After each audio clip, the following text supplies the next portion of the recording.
Bodog poll question today. Do the Canucks need to make another major move this summer? It's August 1st. Clock is ticking here down to training camp in September. Yes or no? Vote at Harrison Price on Twitter. Bodog, your source for casino games, poker strategy, sports odds. Adam Scott is trying to make the PGA Tour playoffs at the last gasp Wyndham Championship this weekend, where he has to go for it. He needs a top 8 finish. The course traditionally requires strong par 4 scoring, which he has. Strong approach play, which he'll need. But he's a desperate old line. Why not one more roar at 30-1 to win the Wyndham on your Bodog line of the day? Patrick Johnston from the Province and Post Media is a Tuesday regular guest with us. He is back from his Eastern Canadian travels, and I have noted has not tweeted in 8 days. Oh my God. PJ. I always prepare for our interviews by going on your Twitter thread and go, what is Patrick talking about? What is he reporting? 8 days off Twitter, or as it's called now, X. Is this in protest? Nah, I'm just not interested. I don't know. It's August. I was on vacation. I don't know. I'm having fun on Blue Sky. I just sort of make jokes. I don't know. It's summer. I'm trying to take a break.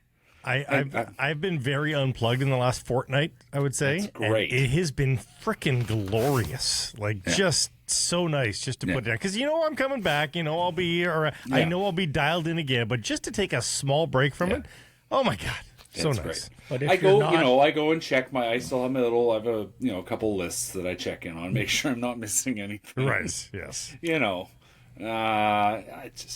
A lot of the time I feel like too, it's like by the time I've seen it, everyone said something and I have nothing to add. Like in the end I saw the result yesterday morning from Australia and I was just like, well, that sucks. Yeah. And I had some thoughts about, in the end it was one of these ones. It was like, no matter, I think we all have pretty much the same feeling, but you ended up at this spot, like that's kind of the story. The fact that that fighting with the team, the team wasn't prepared. It kind of ties in. But I thought about tweeting all this, and I said, you know what? No, I'm just going to enjoy my Monday. And, and then, I'm chasing. I've got an Ethan Bear story coming up that I think I'll tweet a bit about. But, I still have to actually do it. So, Ethan Bear. I'm going to do a thing about his hockey camp that he runs in back home. So, but, He got married this weekend, I saw. Got married this weekend. So, I know. He's busy. So You didn't tweet about that. What do you think? Is there any chance that he's coming back? I don't know. The last I heard, the last I checked, I think there wasn't much going on. Obviously he's a player that won't be ready till December. So, you great upper hand in negotiations on that front, and I think he's a good enough player. But if you can get him at a really good price, why not? Yeah, and that's kind of where it feels like to me. Yeah. I know that there've been a couple offers, but I don't know how firm or anything like that, or at least teams have called. I don't know, offers is probably the wrong word. I know teams have called him, but he's not ready until December. The one deadline on him is his cap hit, because he's one of those ones. If there is the prorated thing, though, if you sign them after the start of the season, there's rules that kick in that change your cap hit. So he's the kind of guy that you can't just sit there and wait, because that's it's designed. The cap is designed so that you can't have guys. Oh, we'll sign him. This is, remember the Nylander thing, when Nylander signed at sort of the deadline. His cap hit was enormous for that one season. And so the rules are set up so you can't just stash guys and then, he's healthy again. The old, 35 years ago, they would just sign guys from Italy or whatever. But, to me, it strikes now as being one, it's sort of who's going to blink. Is he going to be able to hold firm to what he thinks he should be getting for next season? And will the Canucks... I think the Canucks would like to have him back. They traded for him. They liked the player. Everything was positive, and then he got hurt and decided to have surgery. Yeah. So, answer me the poll then. Do you think do they need to make another major move? Do you see a move for a third-line center or a different defenseman or a Myers trade or anything of that? I think we've talked about that before. I think that they do need another center. I don't think Teddy Bluger seems like a good guy and he's going to be a hard-working player, but he's not. He's not going to carry the load of what you really... If you are truly serious about this team, he's not going to carry the load as your third-line center. I don't think you need a Bo Horvat. You're not going to have the triumvirate you had last year, but you need a guy that is going to be able to contribute. I thought, it was nice that Patrick Allvin thought 15 goals, but come on, he's not going to score 15 goals. He's never been that guy. No. Well, So yeah, I think said- you need a center. I think that's clear to me. Well, you say we've talked about that before, but when you haven't tweeted for 8 days, Yeah, Patrick, fair enough. I know. incidentally, if you're not interacting with online communities and social media audiences, Do you even exist? No. that means you have to do that with the people in your midst. Oh, okay. It's true. You have to like the people in your midst. Yeah. Actual Well, human what about interaction. what about your old colleague Cahal Kelly, who doesn't even have Twitter? You know, I admire him. Is he my old colleague? I'm not sure he is. Were you guys there at the same time, or did you not No, cross? I believe I can't left remember, before Matt. When he- did you leave? I don't even know. Matt, you've been a mean, radio. I- Nobody I- even I knows. Does could anybody s- even know that you're a newspaper He never guy? wrote. I could send you my resume. Just make sure you pin it. So Never that when mind. it Your requires successor. One of your successors. No, he's Brunt's successor. He's the lead sports columnist of the All right, Globe and Mail. fine. I was simply the West Coast You're bureau just, chief. you're just a man. PJ, did you know that Carleton has a scholarship fund in the name of Matthew J. Sakaris? Do they The really? more you know, the more really? you know. Super Wow. famous. He's I super saw famous. Carlton last week. I saw it from afar. Yeah. Did you? I thought of Matt. No, And I it didn't. goes to a varsity level athlete in journalism or mass communications. Is that what? Really? Yeah. Just like you were. Well, I was not a varsity. Oh, okay. Well, you were a varsity athlete in your own way, were you not? Exactly. The community basketball court had never seen such game. Oliver's Pub had never seen That's what I was such thinking of. consumption. You referenced the Canadian women and Christine Sinclair, and where do you think Soccer Canada goes from here, PJ? Because that is a dreadful performance, and I imagine there's going to have to be a head that rolls. We know Christine isn't coming back to World Cup play. Is that for Bev Priestman? There are a lot of points that have been made that I think are very smart. I think preparation was obviously an issue. The dynamic with obviously the CSA was a huge problem. That ties into preparation. That ties into the budget of all the things that were there. Sinclair, I don't even know what the words are to describe the stature of her career, right? But it came to an end in front of our eyes. And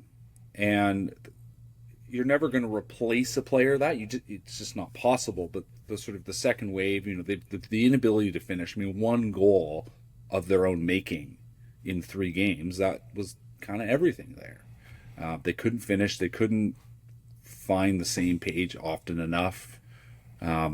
You want to believe the talent is there. There's a lot of good players on that team.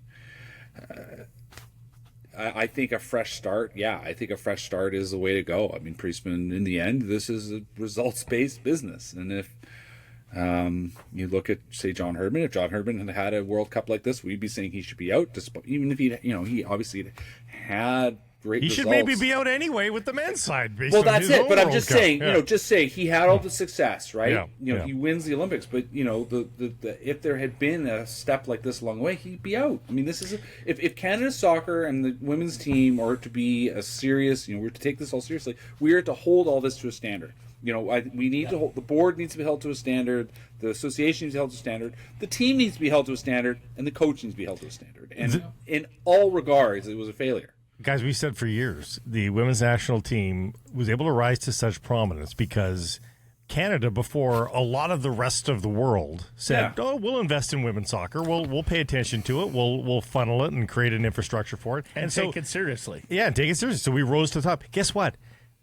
After years, decades, really, the rest of the Western world's like, yeah, maybe we will pay attention to women's soccer. And teams like Ireland and Portugal, I mean, honestly, England. Portugal, well, England's always sort of been in the mix, but Portugal nearly eliminated the U.S. today. Yeah. I mean, that would have been, which would have saved the Canadian reputation just a little bit if the U.S. was down as well.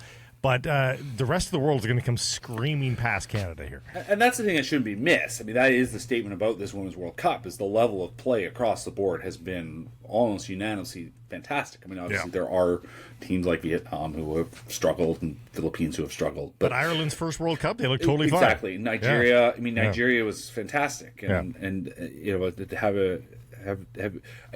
that's the counterpoint, obviously, on the resources thing, because Nigeria is not throwing a ton of resources at their women's team.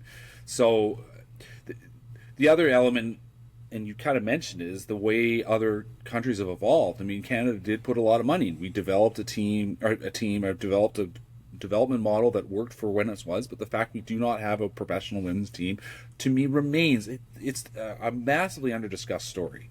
It's incredibly disappointing. You look at other countries. Look at Australia. I mean, Australia takes sports seriously to a level that is probably unfair, but they have a professional women's league and all these things. The women aren't being paid a ton, but the point is the infrastructure's there. They have netball.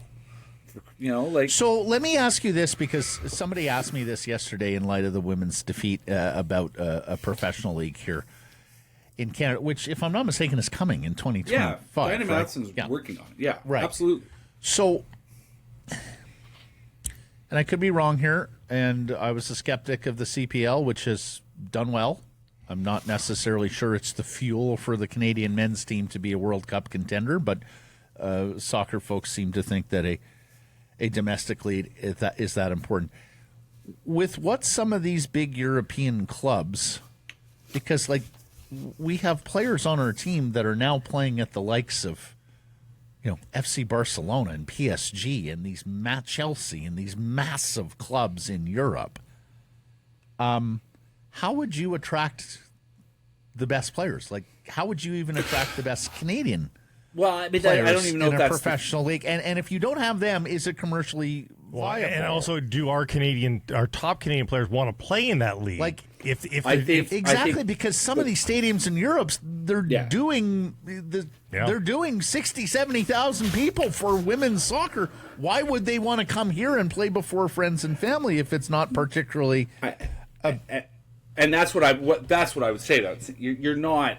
That's not what you're building. It is great that you have your top players playing for these top teams, but you need a second tier. You need to have players somewhere to play. You need to build out your playing base. And that's why, netball, come on. Netball is an Australian and sort of English sport. And there is a professional women's netball league in Australia. I do not think they're pulling in huge crowds, and yet it exists. The point is that you can make something work. Now, I don't know if you can make it a national league, but that is our problem. Our problem consistently is the travel thing, right? Yes, right. Yes. That's the other problem. You create a Canadian league, suddenly it's a big expense in order to take a team from Vancouver to Halifax or Montreal. I'm not saying there shouldn't be one. I'm just saying I find it difficult to believe that that's some sort of magic button to get the women's program over and above the best in the world, because let's face it, they've already been amongst the best in the world. They just laid a colossal egg here at this World Cup. If you can run a 17 team in Australia that involves, like I said, a sport that's popular in Australia, that's not leading the way, that involves a team in Perth and has teams in Sydney and Melbourne and Brisbane, you can make it work in Canada somehow. Well, I'm not sure I agree. I'm not sure I agree. Australia is a better sporting nation than us. As you said off the top, it could be unfair given what Australia invests in sport. Secondly, they're so isolated, they sort of have to make their own fun. And they've made up sports that have been massively successful on that giant island, including Aussie rules, which some of the stadiums are being used here for the FIFA World Cup. So I'm just not, Well, that's why we have this debate, Matthew. Yeah, no, when Christine said it the other day, I was like, okay, well, I'm not sure that excuses anything, and it doesn't excuse anything. And I'm not sure that's the springboard for Canada to be best in the world or number 2 in the world. What I will say to you, Patrick, is we got another maligned Canadian side that better do something at the end of the month in the Philippines and Southeast Asia, where the men's World Basketball Cup is being held, because that's a team that could do much better. We don't want to waste these golden generations, that's for sure. Absolutely. But I think we do. If we did do a women's national, hockey, when they combine here, and that's it. We don't even have hockey. And that's our sport. But we have to be a little bit geographically smart here. We can't expect this to be an ocean to ocean. No. Maybe there's a Western team or two. If you have to put 20, 50, 40 some people, including coaches and personnel, on a plane periodically to go from Vancouver to Montreal or Vancouver to Halifax, that is a problem economically. Unfortunately, for a startup I think league. it has to be an Ontario-Quebec league with maybe one in Western Outpost or something. You mentioned basketball. I mean, CEBL somehow works, right? For how long, though, right? Fair enough, but that doesn't mean yeah. you don't try. No, I guess you don't not. try. And this would say, you think about what was that baseball league 20 whatever years ago. Like, I mean, they tried to make that. But this is a golden age for Canadian professional sports league that we seem to be making it work. And obviously it's a challenge, and some of them are going to be fly by night, whatever. But you have to keep trying, and I look and that's my point is that I don't think having a professional women's team would not have solved the World Cup problem. There's a lot of other the team itself, the backstory, the CSB stuff, all that stuff. Okay, lastly, we talked about this yesterday. I want your 2 cents. For years, Patrick, we have said about the Lions and Whitecaps, boy, if they could only be successful during this time of despair with the Vancouver Canucks. Buddy, it's happening. Yeah. The Lions are 6. They could be 7-1 with the tiebreaker over Winnipeg coming home for that game on the 12th against Calgary. Whitecaps are through in League's Cup, sitting on a playoff spot and hosting a gigantic Mexican side Friday at BC Place. Suddenly the bar is being raised here a little bit locally. No, because as you remember, the Claybrooks era and what the Whitecaps were going through, just as the Canucks were hitting rock bottom, it was a depressing lot. Now, there's something to cheer on. To quote Meatloaf, 2 out of 3 ain't bad. Yeah, I've been reading a book about I think it's called The Delusions of Crowds. And basically why people believe in crazy stuff. Mm-hmm. And there's I think a lot of lessons for sports fandom in it, and why people believe the Bible said the world was going to end in 1844 and things like that. But there's sort of an underlying premise, and I'm going to find a way to write about this, and I think it applies to all sports teams. Which is the first problem is that when someone's sitting by themselves and you ask them how many marbles are in the jar, it turns out this is the wisdom of crowds thing. People are actually pretty good. They're pretty good at making the guess. So they're rational on their own. The problem is when people start talking to each other. That's when they start believing in crazy stuff. Now you can flip that around, and you can believe in your sports team. And I would say that is something that the Lions have done. The Lions have bought, they've delivered. They got people interested, and now they're delivering. And people are like, wow, that's a really fun time out. The Whitecaps for a long time had people buying in because it was a fun time. Then everyone, the scandals came out. All the scandals came out. People got fed up and they walked away. And they've been having to rebuild in the wake of that. And I would say that one of the ways of finding true believers is having a personable coach who knows how to sell what he's doing. And Rick Campbell, for instance, to talk about football. I mean, you talk to that guy, and he is so precise and so on point that he knows how to sell what his team is doing. Mm-hmm. He is not a Vanni Sartini type, right? But Vanni is fun to talk to, fun to watch, and his team's delivering. So the Caps obviously have more work to do, but both those teams are such good lessons in all of that, and that comes back to our friends the Vancouver Canucks, who I think have not been able to do that. Now with that obviously there were people who really wanted Jim Benning to be successful, but more and more people did not believe that the true believers walked away, and now they're in that window again where they've got to try to convince these people again that Right. That we can win and be fun, and it's not just you're not just pouring your money down the drain for a night out. Exactly, because a lot of their fans now go to BC Place expecting a win, and they're certainly going to transport that attitude across the Canucks street did achieve to fun, Rutgers though. Arena. I think they have ticked that box. They are a fun team now. Yes. But fun team only lasts a season or two. I think you have to win now. So. There's only so much it takes, and obviously the expectations of fans have shifted, and this is a lot. I've mentioned this before, and this is a forever lesson from the Canadians, which is that people remember the experience. They don't necessarily remember the score, right? But the team winning helps a lot because there's a background, and in the end, it's weird to say that the game is the background energy, but that is kind of how you have to think about it. And that it enhances the experience when they win. It enhances the experience, and so there are lots of things that have happened that I think are very good for fans around the building at Rogers, but on the ice is fundamentally the driving factor for a large portion of the audience. A great example of what we just talked about. We how many times have the three of us had this conversation about the experience in that Bailey Stadium, where we've always said the results don't matter until the Vancouver Canadians A, start winning every game they play, but B, also Which is almost start to walk off the wins regularly, and that's just value added. So you go. they're adding I value. saw a great conclusion. Quote, when there's a win, and then there's winning with style. Yeah. Quote, when people talk to each other, start talking to each other, they believe in crazy stuff. See, that's why I'm online. Yeah, you two are talking to the crazies in your midst. God knows what you'll believe later online. this That's where year. the crazy ends. Yeah. Hey, I have a way of filtering out the crazy online, and I'm glad you're going to find a way to write about it. Make sure you tweet about it, Johnston. I will. After you've done writing about it. Take care, guys. Thank you. This is a Carson Price clip brought to you by Bodog. Make a play at Canada's choice for free casino games, sports odds, and poker strategies.